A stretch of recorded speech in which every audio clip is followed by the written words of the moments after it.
previously, I went to vocational school with a multimedia major, and I want to sharpen my knowledge about multimedia by entering Multimedia Nusantara University.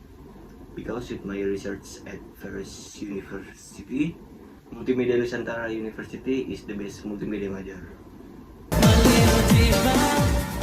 My free time is play games, Mobile Legends of course, and watching podcasts on YouTube such as podcast Deddy Corbuzier, PWK or podcast Warung Kopi, and Vincent Desta.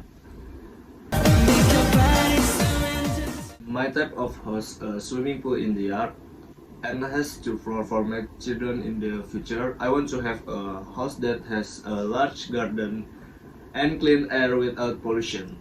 I want to live in my house in the countryside and far from urban area. The type of music I like jazz because jazz music always give me peace and inspiration when I'm tired to I'm tired and want to get idea. My taste in music doesn't change from year to year. I still like jazz wherever I am. Types of graphic design software.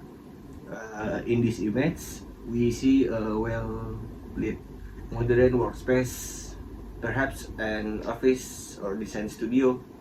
On the sleek and clean desk, there is a state-of-the-art computer monitor.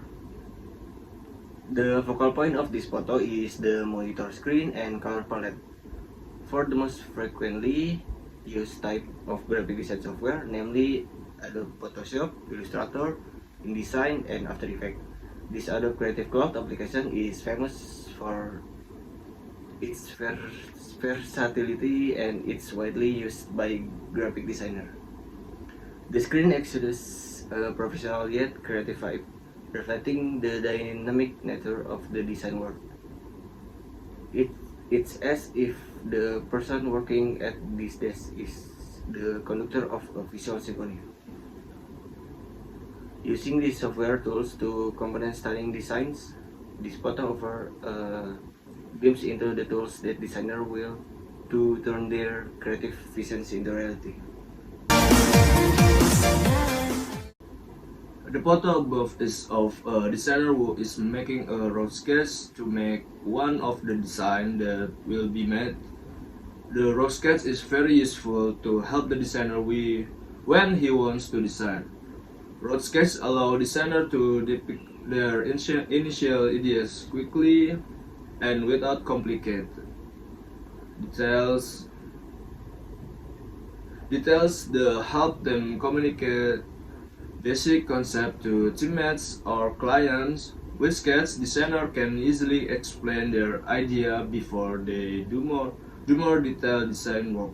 A rough sketch is a powerful exploration tool. Designers can freely try out different ideas, shape, and composition without getting bogged down in the finer details. That allows them to think creatively and gain a better understanding of how the design will develop.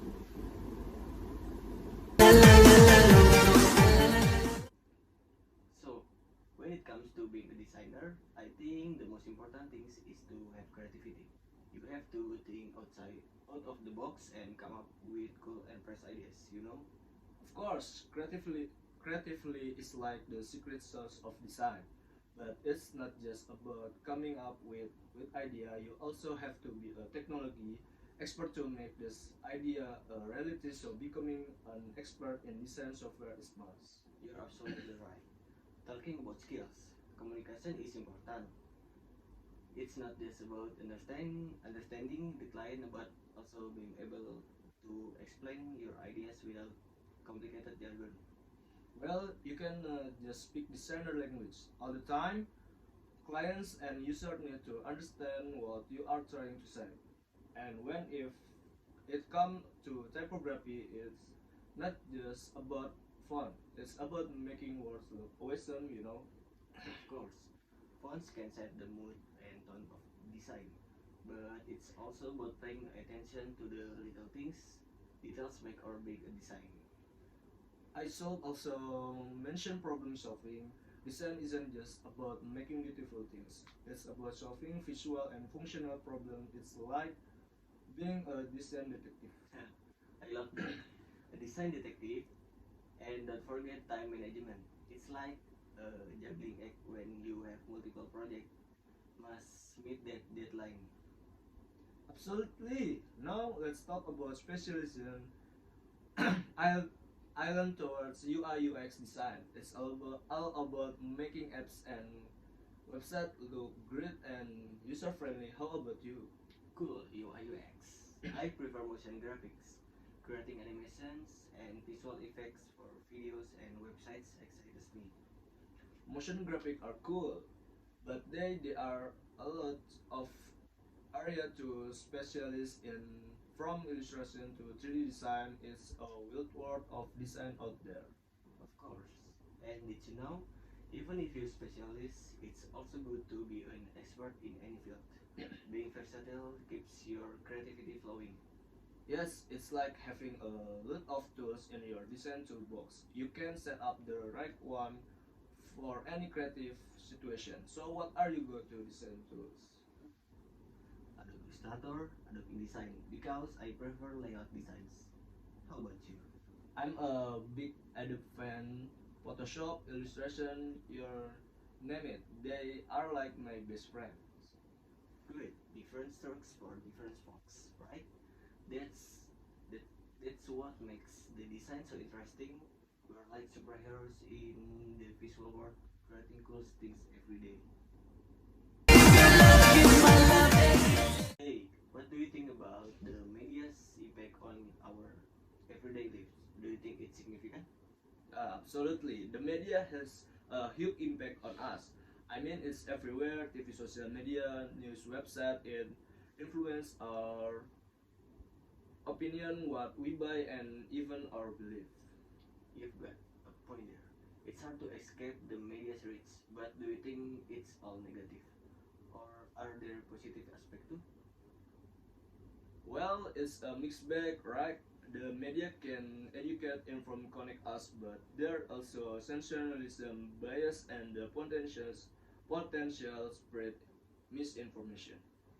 True, it's a double-edged sword. And it's interesting how social media has changed the game. We have more control over what we consume, but it also opens the door to echo chambers and fake news. Yeah, it's like personal news feed, but it can be a bubble too, and there the issue of privacy with our data out there. Privacy is a big concern. So, how do you think we can make the most of the media's positive aspect while being aware of the negative? I think media literacy is key, teaching people to critically evaluate uh, information, fact check, and think before they ask something, they share something. That's a great point. Education plays a significant role. It's like giving people the tools to navigate the media landscape responsibly. And also, diversity in media representation is important. The more voice and perspective we hear, the more balanced and informed our view can be. Well said. So, it's about media literacy and promoting diverse voice. It's a complex issue, but being aware of it is the first step, right? Absolutely, awareness is key, and as consumer, we have the power to choose what we engage with. Is a responsibility we are there. Will we all share? Sorry. Couldn't agree more. It's a shared responsibility, and we can shape the media landscape by being mindful consumers. Thanks for the chat, friend.